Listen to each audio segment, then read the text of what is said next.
Kərbəlanın, Aşuranın həqiqəti o qədər dərindir, o qədər bitməz, tükənməzdir ki, əsrlər də keçsə, yüz illər, min illər də keçsə, bu öz qüvvəsində qalacaq və Kərbəla həqiqəti öz təzəliyini həmişə qoruyub saxlayacaq. Baxın, Həzrət Peyğəmbərin belə bir kəlamı var, buyurur, İnnə li qatlil Hüseyn hərarətən fi qulubil müminin la təbrudu əbəda. İmam Hüseyn ağanın şəhadətinin möminlər ürəyində bir hərarəti var, bir istiliyi var ki, bu heç zaman sönməz, bu heç zaman aradan getməz. Bu həqiqətdən Həzrət Peyğəmbər də elə öz həyatında xəbər verib ki, İmam Hüseyn ağanın şəhadətinin, ölümünün bax bu xüsusiyyəti var. İmam Hüseyn ağanın ölümü digər ölümlər kimi deyil ki, bir müddətdən sonra soysun, aradan geçsin, yaddan çıxsın, hətta əzizlərinin doğmalarının belə.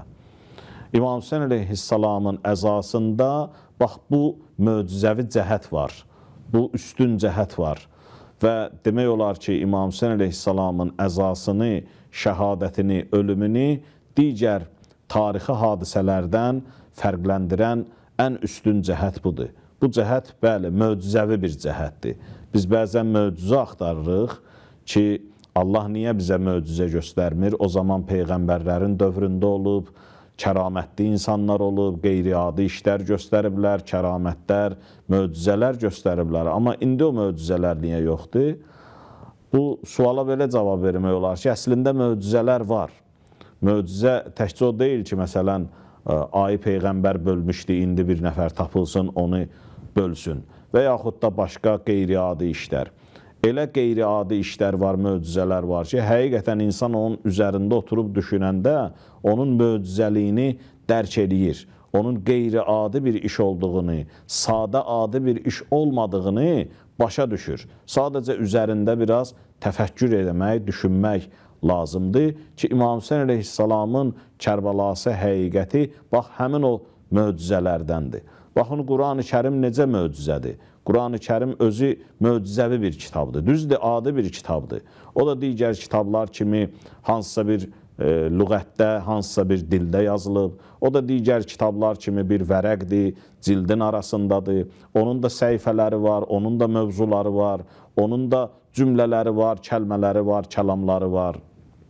Amma onun həqiqəti, onun nuraniyyəti digər kitabların həqiqətindən seçilir. Bəli, bu kitab möcüzəvi bir kitabdır. Harasındadır bunun möcüzə? Bəli, onun fəsahətində, bəlağətindədir möcüzə. Onun gələcəkdən elmi xəbərlər verməsi və yaxud da baş verəcək tarixi hadisələrdən xəbər verməsi, qiyamətə qədər baş verən hadisələrdən xəbərdar eləməsi insanları. Bax, bu möcüzəvi cəhətdir. Çox saymaq olar. Alimlər bu haqda hətta məqalələr yazıblar, kitablar yazıblar ki, Qur'anın elmi möcüzələri və başqa digər onun cəhətləri ki, onun möcüzəliyinə dəlalət eləyir.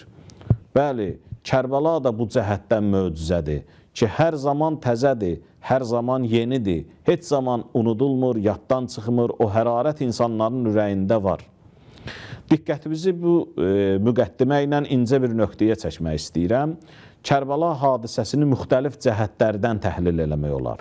Tarixi cəhətdən bu hadisəyə yanaşmaq olar. İmam Hüseyn əleyhissalamın hadisəsinə tarixi cəhətdən mümkündür ki, insanlar və yanaşıblar da.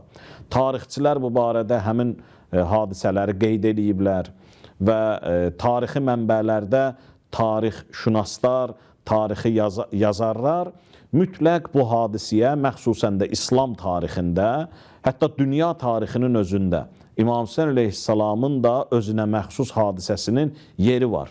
Çünki bu hadisə dediyimiz kimi çox cəhətləri var, bir cəhəti də budur.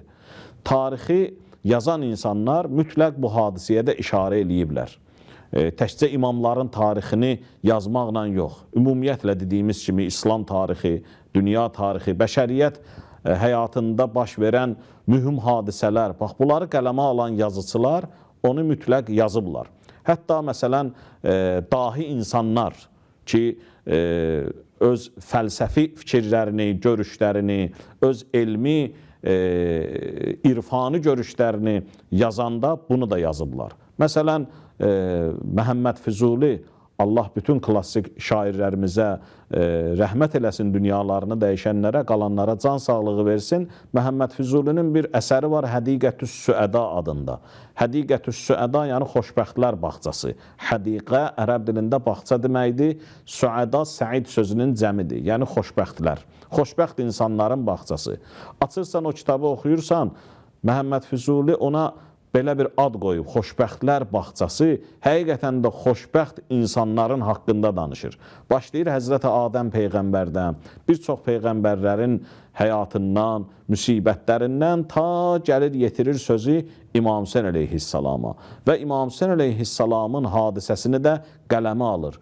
Onun necə şəhid olması, onun səhabələrinin, köməkçilərinin necə faciəvi surətdə qətlə yetirilməsi, onların İmam Hüseyn əleyhissalamla olan sözləri, hətta bəzi məqamlarda nəzmə də çəkib. Bəzi yerləri Məhəmməd Füzuli nəzmlə, şeir dili ilə insanlara bəyan eləyib.